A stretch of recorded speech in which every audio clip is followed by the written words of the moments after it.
Amén. Vamos a ir primeramente a la primera parte. Lo que voy a hacer es tomar los diferentes bloques del libro para que podamos realmente entenderlo más.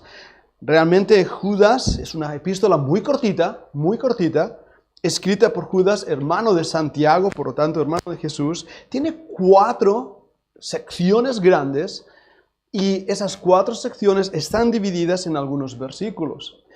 Cuando fue escrito, aproximadamente en el año 68, el Espíritu Santo anima a Judas a darnos esta epístola. Es una carta. ¿A quién fue dirigida? Bueno, a los hermanos llamados, santificados en Dios Padre y guardados en Jesucristo. Versículo número 1. Es decir, a nosotros mismos, porque esta carta es para nuestro tiempo, a pesar de haber sido escrita en el año 68. Un poquito antes, unos cuantos años antes del libro de Apocalipsis. Pero el tema, como veis, está totalmente vinculado. Era el latir del corazón de aquellos hombres de Dios. Y es muy interesante, lo vimos el domingo pasado, cuando el mismo Pedro en su segunda epístola parece replicar, o Judas replica, los mismos versículos y las mismas ideas. ¿Lo visteis, verdad? Ese paralelismo extraordinario de la segunda epístola de Pedro. Ahora, en nuestra introducción vamos a ver el motivo de la epístola y después veremos también ejemplos de rebelión y de incredulidad. Pero vamos a leer desde el versículo 1 y leeré hasta el versículo 4. 1 al 4. Judas, siervo de Jesucristo y hermano de Jacobo, a los llamados santificados en Dios Padre y guardados en Jesucristo. Misericordia y paz y amor os sean multiplicados. Amados, por la gran solicitud que tenía de escribiros acerca de nuestra común salvación, me ha sido necesario escribiros exhortándoos que contendáis ardientemente por la fe que ha sido una vez dada a los santos. Porque algunos hombres han entrado encubiertamente, los que desde antes habían sido destinados para esta condenación, hombres impíos que convierten en libertinaje la gracia de nuestro Dios y niegan a Dios, el único soberano, y a nuestro Señor Jesucristo. Señor, bendiga su palabra en nuestro corazón. Judas, siervo de Jesucristo. Es ahí donde empieza realmente nuestra propia historia de la redención. Somos siervos, no señores, de nuestro Señor Jesucristo. La palabra siervo es una palabra en castellano muy superficial. Un siervo es aquel que sirve, ¿verdad que sí? Pero la palabra en griego es la palabra doulos. Esa palabra quiere decir esclavo. Y el esclavo no es alguien que simplemente sirve, sino es alguien cuya voluntad, deseo está sometida a la voluntad y deseo de su Señor. No tiene autoridad ni tiene decisión. Lo que su Señor le pide, eso hace. Es un esclavo. Y esa imagen puede realmente sorprendernos a algunos de nosotros e incluso incomodarnos. En el mundo actual donde la libertad, si no el libertinaje, como ya veremos ahí, se ha convertido en la bandera de nuestra sociedad. Pero en este tiempo en que Judas escribe a estos creyentes, a estos cristianos, ellos entendían bien lo que significaba ser doulos, esclavo de Jesucristo. Y hermanos, eso nos debe llevar a nosotros hoy a una completa rendición al Señor Jesucristo. Es la introducción de nuestra vida. Él no puede ser Salvador y no ser Señor. Él es ambas cosas. Cuando aceptamos a Jesucristo, el Mesías, el ungido, aceptamos todo lo que Él es. No hay una entrega a medias. No hay una vida cristiana a medias. O somos o no somos. Y Judas de esta manera en su epístola lo primero que hace es recordar su posición en Cristo. Ahora, hermano de Jacobo, me gusta lo que hace. Me gusta lo que hace. ¿Os habéis dado cuenta? Jacobo es Santiago. ¿De quién era hermano Santiago? De Jesús. ¿Por qué él no dice, Judas, hermano de Jesús? ¿Por qué no hace eso? ¿Cómo somos los humanos que cuando conocemos a alguien de importancia dices, yo he ido a cenar con el rey de España? ¿Sabes? Estuve el otro día hablando con un artista, quien sea, un personaje político. ¿Verdad que te da caché? Porque si eres amigo de alguien importante, es que tú eres importante. Pero Judas no muestra esa importancia. Habla de Santiago y sabemos la importancia de Santiago y sabemos lo que él hizo ahí en Jerusalén y sabemos que era un personaje importante en la historia bíblica, pero él se coloca diciendo, hey, yo no soy digno de ser llamado hermano de Jesús. Así que Judas ya empieza a darnos una lección de humildad extraordinaria. Y ahora dice, a los llamados, santificados en Dios Padre y guardados en Jesucristo. Puedo hablar de este versículo horas. Estamos diseccionando cada una de estas palabras para entender la profundidad de lo que aquí está diciendo. Porque esta epístola va dirigida a ti y a mí, a los llamados. Y esta palabra no tiene que ver con una posición teológica de ese llamado irresistible, como algunos se dicen, sino, hermanos, a una vocación, a una localización, a una posición de santidad. Por eso dice, llamados, santificados en Dios Padre. Y cuando digo que somos llamados a una posición es porque mi posición es en Cristo. Nunca lo olvidemos. Lo que soy es en Cristo y por Cristo. Es lo que hemos llamado a veces la santificación posicional. Mi vida ha sido santificada, ha sido declarado justo y he sido puesto en Cristo para que mi vida muestre su obra en mí. La palabra santo quiere decir apartado para los usos de Dios, ageos. No estoy seguro de esto, he estado estudiando la palabra en varios diccionarios y no aparece lo que uno de mis profesores de griego me dijo, pero creo que tiene mucha razón. La palabra ageos tiene una partícula, es la partícula a negativa. Geo quiere decir tierra. Así que él decía que un santo es aquel que no tiene tierra. ¿Y qué imagen tenemos ahí? Sino aquel hombre, aquella mujer que ha sido llamado desde los moradores de la tierra para ser llevado ante Dios, apartado para los usos de Dios. Tú y yo tenemos el llamado a ser para la gloria de Dios. Cuando tú caminas y transitas en este mundo, tu llamado, tu vocación es para que tú vivas santo, apartado para los usos de Dios. ¡Qué gran responsabilidad esto! Pero ¿sabéis? Si todos bien lo sabemos, que aunque nuestra posición es santa en Cristo, nuestro andar diario no es tan santo como debería ser. ¿O me equivoco? No hablemos de pecados grandes o escandalosos. Porque claro, ninguno de nosotros se polariza a ese lugar. Yo no soy un asesino. No soy un ladrón. Pero hermanos, todos nosotros, mientras estamos en esta carne, aquí, en esta chicha, en este bistec, estamos luchando con el pecado, ¿verdad que sí? Hey, yo el primero, ¿eh? No penséis que los que estamos aquí en los púlpitos somos una élite espiritual que está flotando en las nubes. En absoluto. ¿Cuántos predicadores tan siquiera son salvados por la gracia de Jesucristo, lavados en la sangre del Cordero? Son meros charlatanes. Estoy pensando en los estudios que estaremos haciendo, incluso usar videoproyección. Y eso fue una idea que me dieron muy buena. Pensé, wow, qué idea tan buena me has dado de mostraros videoproyección de cosas que están pasando en la iglesia, en las iglesias. Porque es chocante. Y es parte de esta situación que estamos viviendo. Pero hermanos, volviendo al tema, nosotros mismos, ¿no luchamos con el pecado? ¿Sí?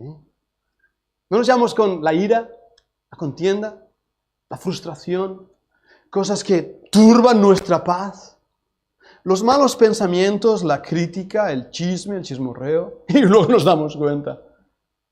¿Verdad que sí? Y son pecados de la carne. Ya no digo los malos pensamientos y las lujurias y todas esas cosas que también. Por eso, hermanos, solamente hay una cosa que nos guarda.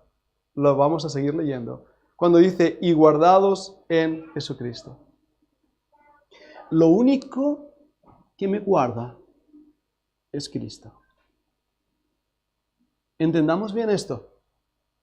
Porque si yo intento en mis fuerzas vivir la vida cristiana, lo que voy a crear en mí es simplemente una religión.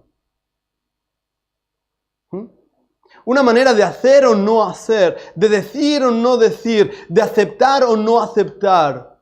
Una imposición. Y hablar de esto es como, wow, pero ¿qué está diciendo, pastor? Estoy diciendo que lo único que me guarda es Cristo. Que si no es por Él, yo no estaría pendiente y unido a la vid verdadera, sino que estaría perdido en mis delitos y en mis pecados. Nadie puede arrebatarme de la mano de Cristo.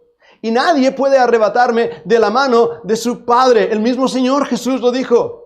Nadie puede arrebatarlo de mi mano, nadie puede arrebatarlo de la mano de mi Padre. Es como si Dios me tuviera ahí en su mano, cerrada la mano, y Cristo pusiera su otra mano y lo guardara. Siempre lo he imaginado así.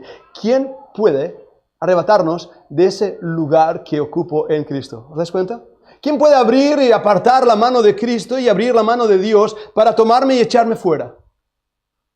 A esto le llamamos la seguridad eterna del creyente. Otros sistemas teológicos le llaman la preservación de los santos. Pero hermanos, me gusta más decir que tengo una seguridad en Cristo que no es motivada por lo que yo hago, sino por lo que Él hizo. Que no es motivada por una oración de 3 minutos, sino es motivada por su obra en la cruz que me guarda, me protege y que aún lo dice que nos guardará de la ira venidera. ¡Qué bendición tan grande! ¡Qué privilegio tan extraordinario! Que mi vida, a pesar de mis pecados, está segura en Cristo. Mi ancla está anclada en la eternidad, segura y no va a moverse. ¿No te da eso alegría? Algunos tenéis aún cara de tristeza cuando os veo. Eso es un motivo de gran gozo. Y Judas, en medio del caos, del error y de la apostasía que va a estar tratando, empieza la epístola con esa gran bendición. Ahora ya nos ha ubicado. Ahora ya sabemos quiénes somos.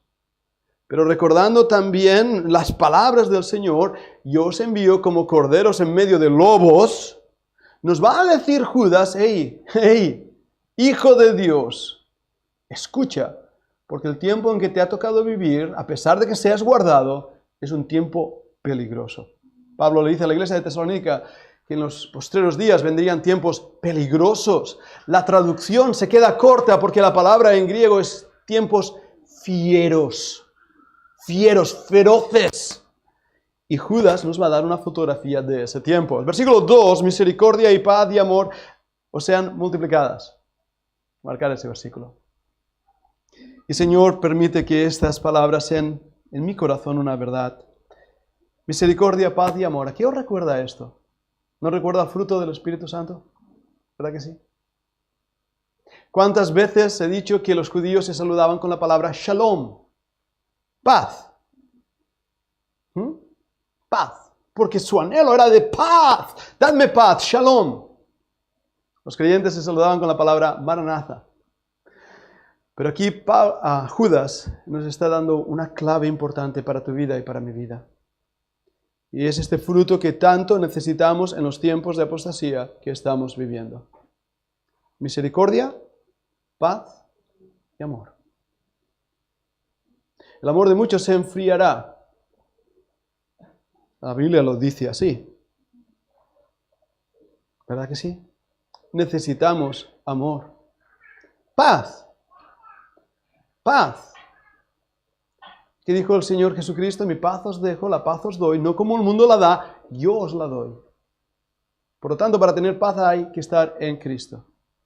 Misericordia. La palabra en hebreo es hesed. Se traduce de varias formas, entre ellos fidelidad. ¿Cuál es la diferencia entre misericordia y amor? ¿Habéis pensado alguna vez? Porque amar a alguien que nos ama es fácil. Amar a alguien que no te ama es más difícil.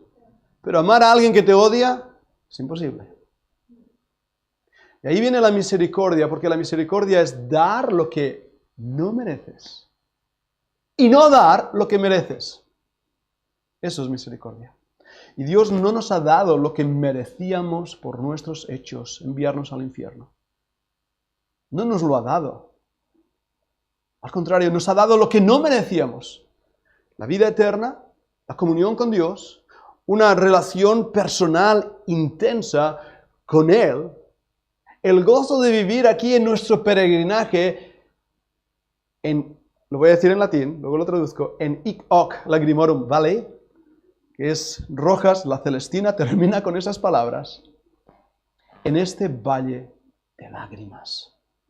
Y en este valle de lágrimas para toda la humanidad, misericordia, paz y amor nos son dadas por Jesucristo para que vivamos en este mundo perverso, maligno, con la esperanza, el gozo de nuestra salvación, dando el fruto del Espíritu Santo.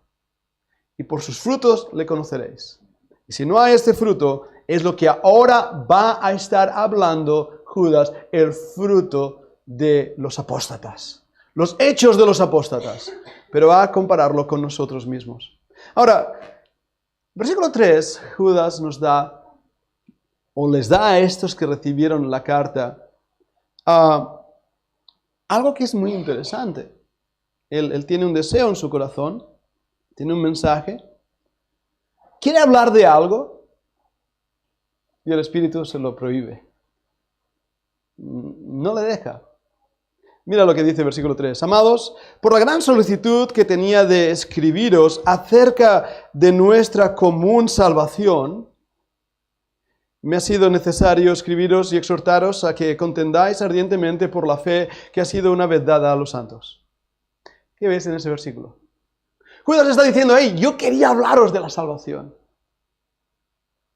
El tema que había en mi corazón para hablaros es el gozo de la salvación. Lo que Cristo hizo por nosotros, la esperanza que tenemos en la eternidad, el Evangelio, era el tema. Predicadores, ¿no os ha pasado alguna vez que tienes una idea y te gustaría hablar de algo? ¿Te gustaría hablar de la misericordia y del amor de Dios y Dios te pone en tu corazón a hablar de juicio? Y tú dices, Señor, no quiero hablar de eso. ¿Pensáis que los predicadores lo tenemos fácil? No, ¿eh? Y aquellos que compartís la palabra, ¿cuántas veces le has dicho a alguien algo que sabes que viene de Dios y tú dices, no quiero decirlo? No quiero decir eso, porque duele, pero sé que le va a hacer bien. Y así muchos de nosotros como predicadores nos pasa eso, que estamos orando. Muchas veces tenemos lo que llaman la crisis de fiebre del sábado noche. Predicador, ¿sabes qué es eso? Llega el sábado por la noche y todavía no sabes qué predicar. Pues es eso. Señor, ¿de qué predico mañana? Y Judas está diciendo, quería hablaros de la salvación. Quería daros un mensaje de esperanza y de gozo. Pero, me ha sido necesario escribiros exhortándoos. ¿Lo veis ahí la diferencia? A mí me gustaría muchas veces cambiar el tema de mis mensajes, y más últimamente, en estos últimos 3 años, hermanos. ¿Cuánto tiempo hace que no hablo de la familia? ¿Lo habéis notado? De esas cosas que ya sabemos. Maridos, amad a vuestras mujeres. Mujeres, soportad a vuestros maridos. A veces no hay quien los soporte. No, eso no está en la Biblia. Hijos, obedeced a vuestros padres. La familia. ¿Cómo desearía hablar, no sé, de las bendiciones que Dios nos da? ¿Verdad? Pero si habéis escuchado los mensajes en esta última etapa, a través de todas las formas que estamos sirviendo al Señor, he aquí Él viene pronto. Velemos. Es la última generación, es el último. Yo, hermanos, no sé cuándo el Señor viene. No quiero poner fecha. Estoy tentado a hacerlo, ¿eh? Creo que va a ser hoy. Bueno, pero puede ser mañana. No lo sé cuándo va a ser. Pero creo, sinceramente, que falta poco tiempo. Falta poco tiempo. Y todo lo que estamos oyendo en las noticias, en los periódicos, me indica de ello. Estaba comiendo con mi madre Mi madre está ahí, así que la saludo ahora. Aprovecho, la hermana Pepita. Estábamos comiendo, viendo las noticias y dijimos, apaguemos esto es deprimente. Están usando ya términos como apocalipsis. ¿Ah? Hermanos, si nosotros no abrimos los ojos al tiempo en que nos ha tocado vivir, estamos metidos en un lío. Por dos razones. Una, porque no estaremos preparados cuando pase, pero la otra, porque no estamos ansiosos de que pase. Yo tengo ganas que el Señor venga. Anhelo estar ante su presencia. No quiero morirme hoy, no lo planeo, al menos. Me gustaría irme todos juntos. Pero tengo ganas que Él venga. Y eso me anima a buscar que mi vida sea santidad práctica. Señor, ¿estoy teniendo comunión contigo? Señor, ¿estoy realmente andando una vida que te honre y te glorifique?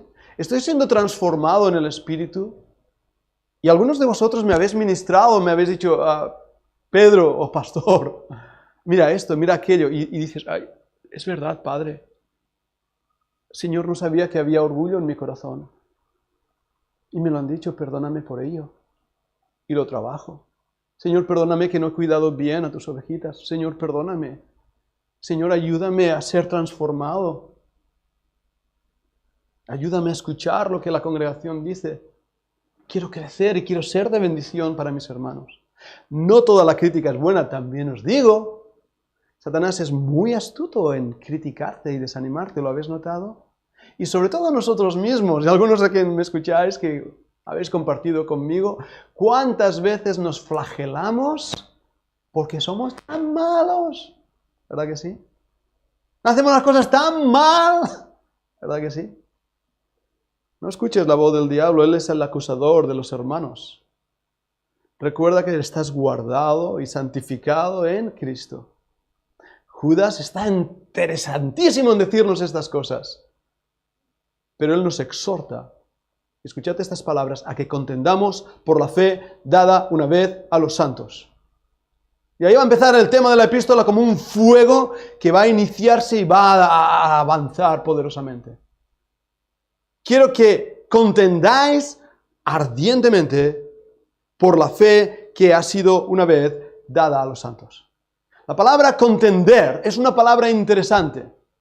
En el griego es agorizo o agorizomai. Esa palabra quiere decir agonizar. ¿Veis ahora la diferencia? No es simplemente sacarte la espada y en forma actuar en combate, con un fusil, pam, pam, disparo a quien se mueva. En inglés le llaman happy trigger, quiere decir el feliz gatillo, porque a lo que se mueve disparo. Eso no es contender ardientemente por la fe. Y muchos hemos caído, y me pongo en el bote, en ese error. De todos aquellos que no creen como yo, hacen como yo, piensan como yo, o viven como yo, son malos, dignos del infierno. Así nos hemos comportado. Recuerdo los mensajes muchísimas veces predicados en las iglesias donde nos movíamos, iglesias fundamentalistas, donde empezaron con una buena intención. En el año 1910 y algo, empezó un movimiento llamado los fundamentos de la fe cristiana. En ese tiempo, y eso es un dato que os doy, que ahí empieza la apostasía que hoy estamos viviendo, se inicia una nueva enseñanza teológica, el grupo llamado neoortodoxia o liberalismo teológico, donde enseñaban desde teólogos que algunos con ideas extraordinarias, Karl Barth, os sonará de ellos, Bruman, algunos de los que recuerdo, cuando los lees dices, ¿pero qué han dicho? Ahora, ¿cuál es el problema de esta nueva ortodoxia? Empezaron muchos de ellos a poner en duda al Señor Jesucristo, la divinidad de Cristo, el nacimiento virginal de Cristo fue atacado, la segunda venida de Cristo fue atacada, fueron atacadas los fundamentos de la fe cristiana. ¿Hasta ahí estáis conmigo? Muchos sufrieron, muchos fueron perseguidos, uno de ellos, no sé si fue Bullmann, que fue asesinado por Hitler, perseguido ahí en Alemania. Pero el problema de este movimiento de la neortodoxia es que puso en duda la palabra de Dios.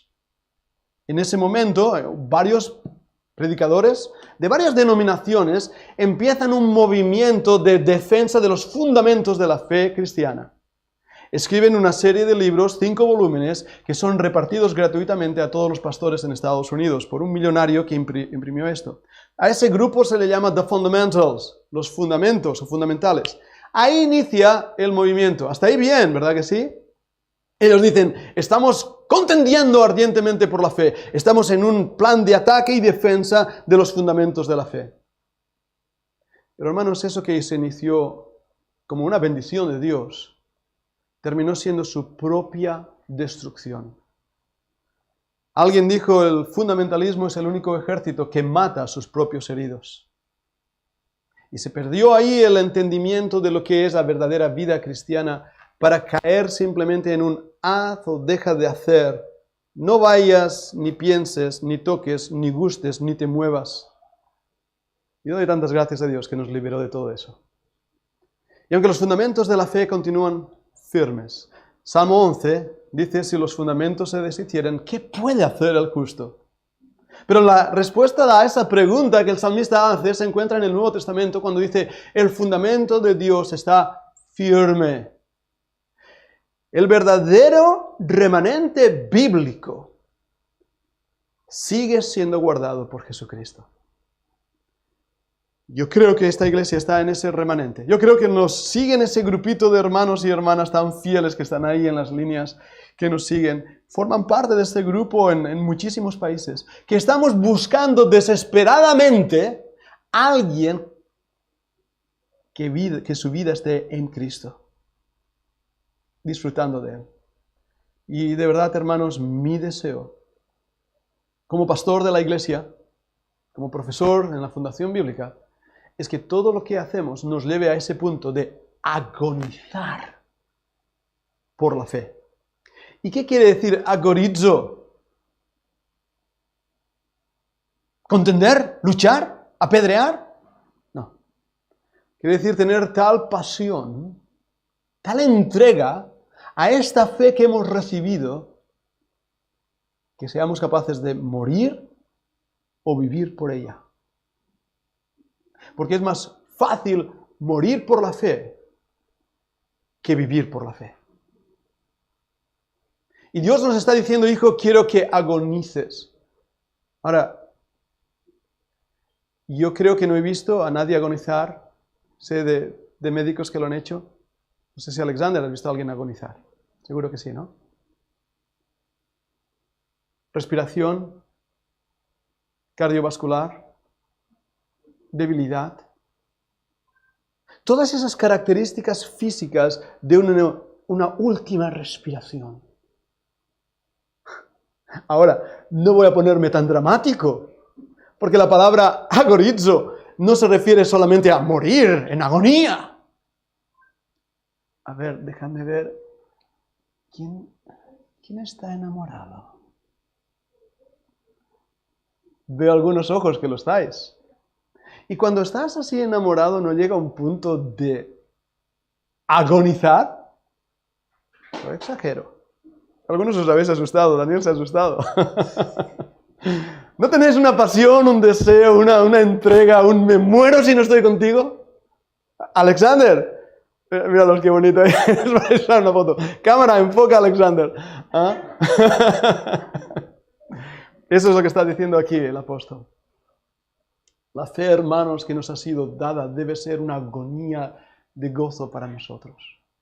Un amor tan grande, una pasión tan intensa, un ardor tan inmenso en nuestras vidas, que nos lleve a una pasión por Cristo. Y es lo que a veces nos falta. Es lo que nos falta. Porque Judas no va a entrar hablando lo malo que son los apóstatas, son malísimos, mira lo que hacen, mira lo que dicen, mira cómo bailan, ¿verdad? Mira los apóstatas, ¡uy, al infierno de cabeza a todos ellos! No empieza así, empieza diciendo, hey, hijo mío, mira lo que eras, mira lo que eres en Cristo. Y ahora lo que necesitas es misericordia, paz y amor, que sean multiplicadas. Yo anhelo eso, hermanos, y os pido que oréis por mí, como predicador, por Xavi Ruiz que está predicando. Yo creo que este mensaje que fluye de nuestra alma en estos meses, a veces no ha sido ni comprendido. Pero creo que necesitamos realmente enfocarnos en Cristo como iglesia. Ser apasionados por Él, ardientemente por la fe que ha sido dada una vez a los santos. Esa palabra es una pax legomena, es una terminología griega que implica que esa palabra ahí usada se ha usado solamente una vez en toda la Biblia. La palabra que aparece traducida una vez dada a los santos, toda una frase para una palabra, se utiliza solamente aquí, en Judas. Y nos está diciendo que esa fe, que aparece también en otro pasaje, no es la fe de Hebreos 11, es el Evangelio. A veces el Evangelio es llamado la fe, el camino de la fe. ¿Has creído en el Evangelio? ¿En las buenas nuevas de salvación del Señor Jesucristo? ¿Lo conoces? ¿Sabes que la Biblia dice que todos pecaron y fueron destituidos de la gloria de Dios? Esa palabra destituido quiere decir apartado. ¿Sabes que la Biblia dice por cuanto todos pecaron? Lo cual implica desobediencia a Dios. Y más que desobediencia a los mandamientos, como ya repetidas veces hemos hablado, la gran desobediencia de no amar a Dios. ¿Y qué es la paga del pecado? La muerte. La muerte ahora, destituido de Dios, apartado de Dios, pero también ahí en la eternidad, cuando un día todos estemos ante Dios mismo. Porque eso va a pasar. Toda rodilla se va a doblar ante los ojos, ante Dios. Toda boca va a confesar su nombre. O lo confiesas ahora para salvación, o lo confesarás más tarde para firmar tu propia condenación. Así que Dios te invita a que creas en Él, pero esta invitación no es como, ay Diosito, a ver si voy. No, Dios no te necesita para nada, Dios no me necesita para nada. Es su misericordia, su amor hacia mí que me atrae. Como dice en Jeremías, con cuerdas de amor te atraje. Y aquí Judas está diciendo,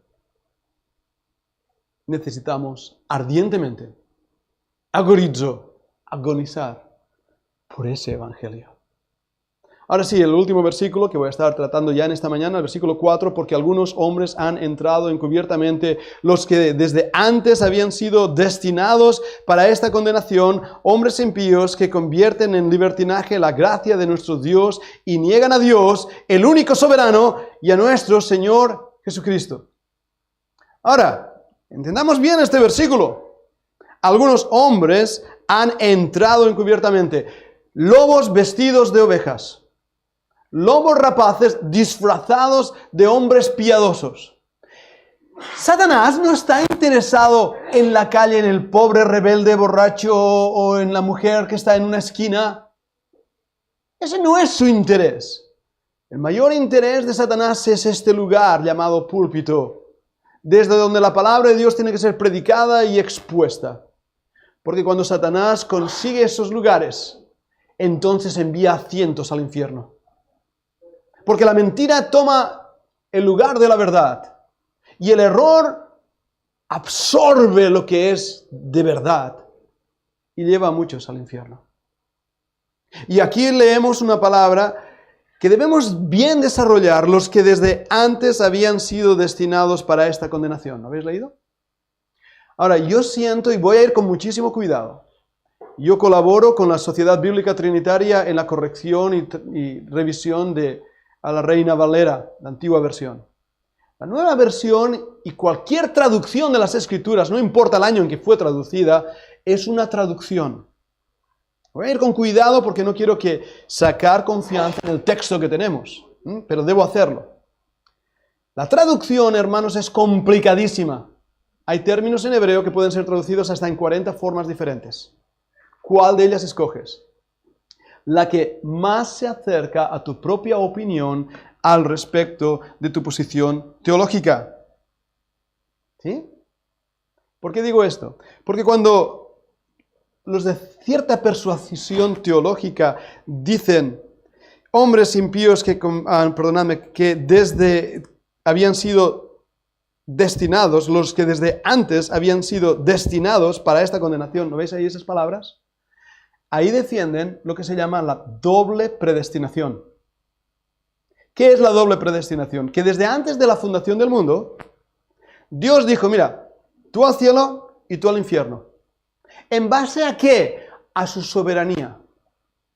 A eso se llama determinismo.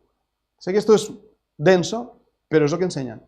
Dios, un Dios caprichoso, un Dios arbitrario, un Dios que hace como le place y que se ríe en enviar a millones al infierno.